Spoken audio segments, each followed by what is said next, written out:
Hallo, her er Soul Enlightenment endnu en gang. Og det her er også en volume 1.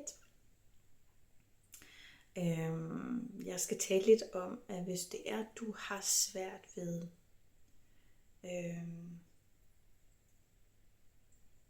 hvis du er nemmere ved at give kærlighed til andre, omsorg til andre, hjælpe andre end dig selv, så er der ofte et adfærdsmønster og ikke dit blueprint, altså en originale dig, der taler højst her. Og det er tit, at vi har det helt for barnsben, at vi lærer et adfærdsmønster til, som fungerer det her. Det kan sågar også være et helt overlevelsesmønster. Fordi det man tilegner sig for at fungere der og kunne trives i det. Men ofte så er det mennesker, som er gode til det. De føler meget, de er empatikere, men de har lukket ned for deres eget hjerte i, hvordan de mærker selv. Deres egne følelser, deres lyster, deres behov, deres drømme. Og vil egentlig hellere høre andres. Og det er da også dejligt nok. Det er da en god gave at kunne det for andre. Men hvis du er en af dem der, som så gør det lidt for meget, glemmer lidt dig selv. Hvordan giver man så kærlighed til sig selv? Fordi det kan godt være, at du renser ud i din gamle og dårlige energi, du har i kroppen. Det kan også godt være, at du rydder op i karmaen. Og det kan også godt være, at du får styr på symbolikkerne. Og du øver dig i, hvordan du kan kende forskel på dine downloads. Om det er en download, eller om din hjerne spiller et pus med dig, og du får skrevet ned. Og hvis det er, at du har dårlige tanker om dig selv eksempelvis, så sætter du kryds over dem og erstatter det med positive tanker i stedet for. Og det er altså alt sammen godt. Og det er også rigtig godt, at du kan meditere, høre YouTube-videoer og lignende, som eksempel chakrene, at du renser i chakrene, i energien i chakrene. Det kan også være det, at du får i naturen, som vi snakker om. Men et hvert menneske hungrer efter ikke kun at blive anerkendt, men at få kærlighed. Og når jeg siger hunger, overdrivelse frem af forståelse, så er der rigtig mange mennesker, der har brug for, at nogle andre mennesker fylder kærlighed i dem.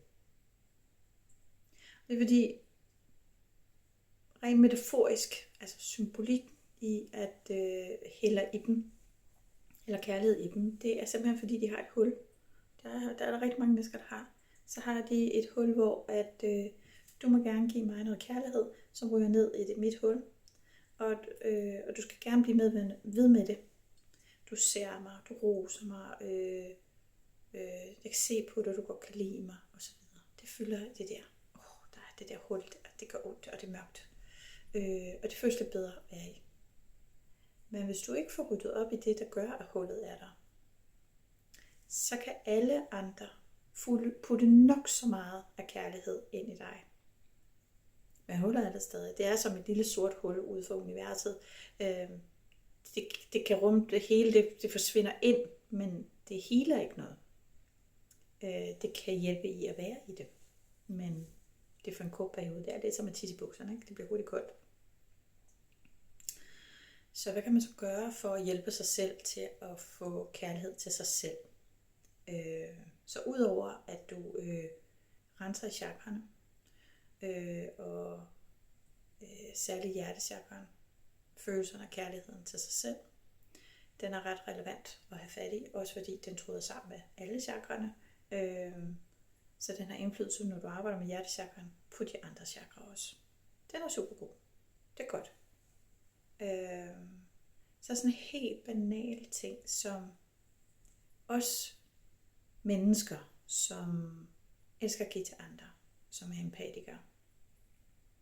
Der kan det godt være nogen af os, som har rigtig svært ved faktisk bare at være i, nu skal jeg bare give mig selv. Nu skal jeg sidde i meditation, og så skal jeg give kærlighed til mig selv. Jeg skal åbne mit hjertechakra op, og så skal jeg bare være i den her. Og så skal jeg bare give kærlighed til mig selv. Nogle oplever det som overvældende. Altså deres hjertechakra er noget åben, men der er noget, der skal ryddes op i. Så det kan godt være rigtig, rigtig svært og faktisk at være i. Det kan være overvældende. Og man har måske lyst til at sige, jeg synes, det er lige lovligt godt som at være i. Det er svært at gå tilbage til den. Jeg går lige sådan rundt om den varme grød, før jeg går i gang igen. Den anden kan være, at hjertechakraen slet ikke er åben, og når de sidder i den, så kan de faktisk ikke mærke noget. Og du kan gå stykker, der bare lukker ned. Og det kan vi faktisk gøre noget ved. Så hvis du for eksempel tager en flaske vand mellem dine hænder. Jeg har et krus kaffe her. Men det kan være vand. Vand er bedst. Og det er fordi vand kan faktisk godt modtage besked. Og vand kan godt ændre struktur, alt efter hvad du giver besked ned i vandet. Og du behøver ikke fortælle det med ord. Du sender det bare med energi, med tanken. Og så kan du downloade det energi, du sender ned til vandet. Og så bagefter, så kan du drikke vandet. Og sådan en empatiker, som har svært ved at give sig selv kærlighed, man godt kan give andre det, vil have nemmere ved at kunne være i den her øvelse i, at man giver kærligheden til sig selv via vandet. Det er okay, at jeg giver det til ud over min egen krop, ned i vandet. Og så bagefter så drikker du det. Så drikker du den kærlighed, du har sendt ned i vandet. Så det er en øvelse af så mange empatikere, der har svært ved at selv at modtage kærlighed fra sig selv, blandt andet, vil kunne rumme og få. Så du har, lad os sige, en flaske vand mellem dine hænder, og så fokuserer du på at åbne dit hjertechakra. Og så begynder du ellers, og så fra dit hjertechakra, så sender du ud af dine arme, ud af dine fingre, ned i vandet. Og du skal ikke være nervøs for, om det kommer igennem glasset eller plastikket. Det gør det. Vandet modtager det. Og fortsæt så længe du kan. Og fortsæt så længe du har lyst til at give det kærlighed til vandet. Jeg vil sige, de der mellem 5 og 8 minutter, så har du gjort det fint. Hvis du skal sidde længere, så bliver det mere og mere koncentreret. Der er rigtig mange mennesker, som når jeg har lavet den her øvelse sammen med dem, så synes de måske ikke, at vandet smager anderledes. Men det føles bedre, når de får det i munden. Det kan du prøve selv at teste af, om det virker.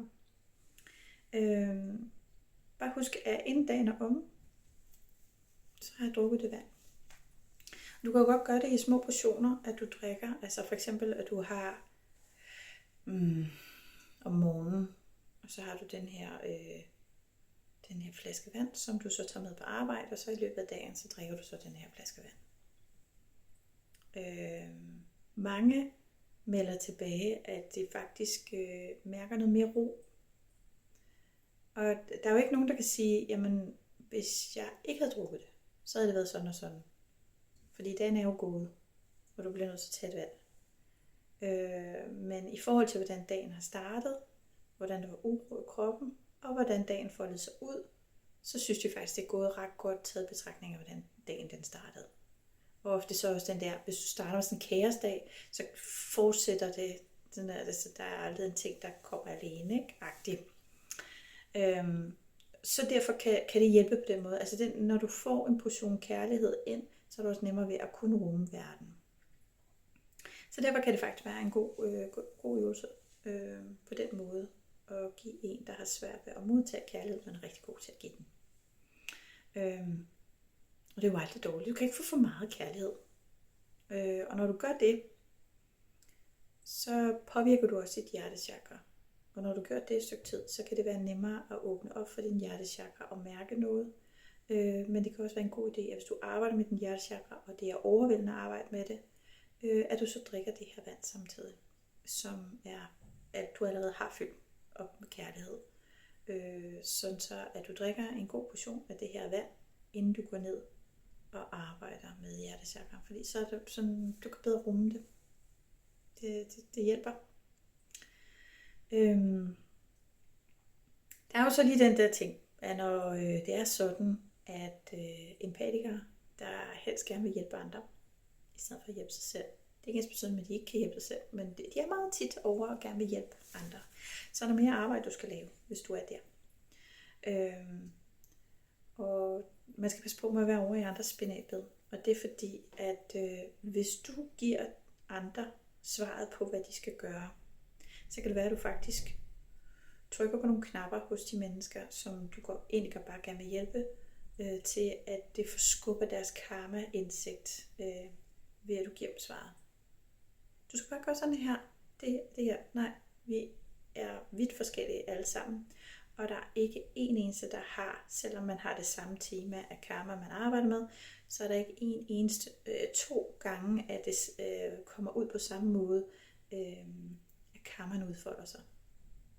Så selv søskende imellem udfolder samme tema, som er meget forskelligt nogle gange i deres liv. Men det er altid forskelligt. Så man skal passe på med at være over i andre folks spinatbed. Man kan spørge, kunne du tænke dig? Kunne det have været? Og så acceptere, hvis de siger nej tak. Og så skal du lære at sige you do you. Og så have respekt for, de har deres rejse, du har din rejse, og du har kun ansvaret for din rejse.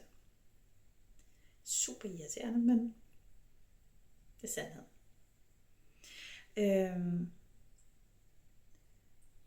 Du skal også tænke på, hvor svært det er, at du rydder op, når du rydder op dig. Hvor svært det er. Og så kommer der sådan en lidt skarp en. Hvad får du så til at tro, at du kan gøre det med andre? Du har ikke været i deres liv hele deres liv. Hvert eneste sekund, hvor de har været der. Hvor de der er spinatbad. Og så lær sætningen you do you. Hvis man nu har en partner, som skiller ud, du kunne også bare få et følelsesmæssigt udbrud, og giver det egentlig dig skylden for, hvordan de har det indvendigt. Så husk at have den her sætning i baggrunden. You do you. Skil ad, hvad du skal have ansvar for. Du skal ikke tage ansvaret for andre folks følelsesmæssige tilstand, deres valg, deres liv. Vi kan alle sammen hjælpe hinanden, give et godt råd, men folk skal selv tage ansvar for deres liv, deres rejse, deres valg, deres tanker, deres følelser. Og indsigten til, at de kan ændre det, ligger kun hos dem. Ansvaret for at få den indsigt ligger kun hos dem.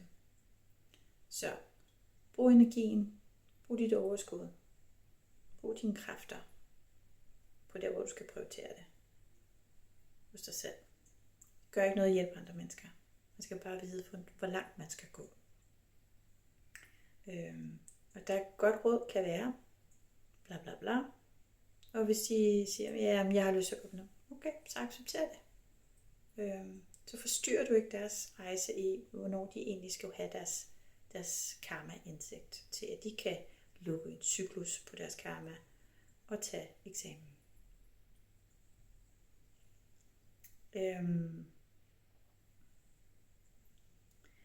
Hvis det er sådan, tilbage til, hvis du er sådan en person, som har svært ved at modtage kærlighed. Du er bedre til at give den.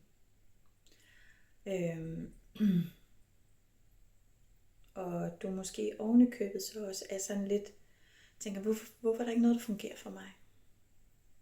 Hvorfor? Det er altid så hårdt, det er så svært.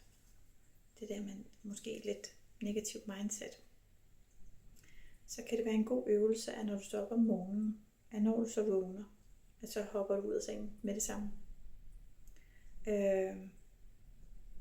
Om du så lige skal på toilettet eller ej, det er fint nok, men ellers så lige efter du faktisk står ud af sengen, så kigger du dig selv i spejlet, og kigger dig selv dybt ind i øjnene, og så siger du 3 gange til dig selv, jeg elsker dig.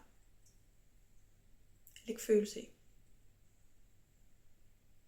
Og så bagefter, så siger du, jeg glæder mig til, hvad universet har at byde på i dag af gaver til mig. Det gør dit mindset er mere positivt allerede fra starten af dagen, tunet ind på, at finde de positive ting. Spændende. Glæder mig. Dejligt. Og så vil du opleve, at når du går i seng om aftenen, og du sådan sætter dig op imod, at det er den sætning, du siger hver eneste morgen til spejlet til dig selv. Jeg elsker dig 3 gange, og at jeg glæder mig til, hvad universet har at byde på til mig i dag. Så vil du være overrasket over, at du faktisk altid kunne finde noget, som det gik jo meget godt. Det var faktisk meget dejligt. Det var, jo. Så vil din hjerne kunne spore sig ind på, og kunne fortælle dig det. Svare på det. Når du ikke er indstillet på det, så kan det godt dreje langsomt, uden du er opmærksom på det, i lidt negativ grad, og så vil den kunne finde det, der var ikke så godt. Hjernen er skruet sammen, så den kan nemmere huske det negative, og derfor skal vi træne hjernen til at tænke i det positive. Ikke fordi du skal være lalleglad, men fordi det var reelt godt. Fordi det var faktisk ret fint, det var faktisk okay. Det var vildt fedt, hvor var det godt. Du lærer hjernen at tænke i mere positive spor, end hvis det bare kun var negativt. Så det er en gave. Så hvorfor ikke? Det var flasken. Flaske af kærlighed. En flaske vand. Drik den, inden dagen omme. Og øvelsen i at kigge dig selv i spejlet, når du står op om morgenen. Og så være over dit eget spinatbed. Og sige, you do you. Så i samarbejde med at rense ud. Og det kan godt lyde sådan lidt voldsomt. Man renser ud, man arbejder med karmaen og sådan. Jo, men prøv at høre, når du kører bil, ikke, så skifter du både gear, du drejer på rattet, du træder på nogle pedaler, og du holder alligevel øje med trafikken, både med de gående, cyklerne og biler, og måske er der også motorcyklister. Altså, du kan faktisk ret mange ting på en gang. Og så ved du godt, at når du kigger efter, om der er nogle cyklister, så kigger du ikke på alt det andet samtidig. Så det er jo sådan noget, du skifter ret hurtigt fra det ene til det andet. Din hjerne kan det faktisk godt. Bare prioriter i det. Og så gør bidder af, hvor du mener, det giver mening at gøre det for dig. Og det fede er det, at nogle af de her ting, det er jo sådan noget. Ja, men hvis jeg så for eksempel mandag morgen, så tager jeg lige noget vand, eller søndag aften fylder jeg vand i flasken til om morgenen, når jeg er færdig med bad, og jeg skal drikke en kop kaffe, så kan jeg lige give kærlighed ned i det her flaske vand, som jeg skal have med på arbejdet. Fyldt med kærlighed. Det giver mig lige 5-10 minutter til det. Og i det, der har jeg så også samtidig mediteret. Bingo. Når så kommer hjem, så skal jeg lave aftensmad, eller jeg skal vaske tøj. Der er alligevel, altså, når jeg laver de her opgaver, så kan jeg bare huske, at mine børn og min mand på det tidspunkt, så var jeg alene, fordi det var altid de røvkedelige opgaver. Og hvis jeg var der, skulle jeg godt finde på at sige, gider du ikke lige at tage dit tøj med op, jeg har lagt det sammen, kan du ikke med det tage det med op på dit værelse og sådan noget. Nej, det var der ikke. Det var sådan, puh. Så på sådan nogle tidspunkter, jeg ved ikke, om I kender dem, men sådan noget var det hos mig, der kunne jeg nemt sætte ørebøffer i og lytte til de her chakra-rensninger. Så er du altså ret langt. Og det behøver ikke være mandag, tirsdag, onsdag, torsdag, fredag, lørdag, søndag. Og igen mandag, tirsdag, bla bla bla, og så videre. Som det passer ind i din hverdag. Som det passer ind i dit liv. Selv en lille smule gør en forskel. Stadig den rigtige vej. Do it. Og få det til at passe ind i dit liv. Jeg håber, at det giver mening. Jeg håber, det giver noget succesoplevelse. Og hvis ikke andet, så noget mere ro. Et nervesystem, der er mere ro på. En forløsning af nogle følelser, som har været tunge i din krop, med at du har renset energi ud. Så du har det bedre med din krop på den måde. Hvis ikke andet, så må du meget gerne melde tilbage og skrive nogle af dine gode oplevelser, du har haft med det, så andre også kan resonere og sige, nå, kan man gøre sådan? Gud, har det virkelig den effekt? Fedt. Og det ikke kun er mine ord. Og med det, så vil jeg ønske dig god fornøjelse med det. Håber du hører med på det næste. Rigtig god fornøjelse.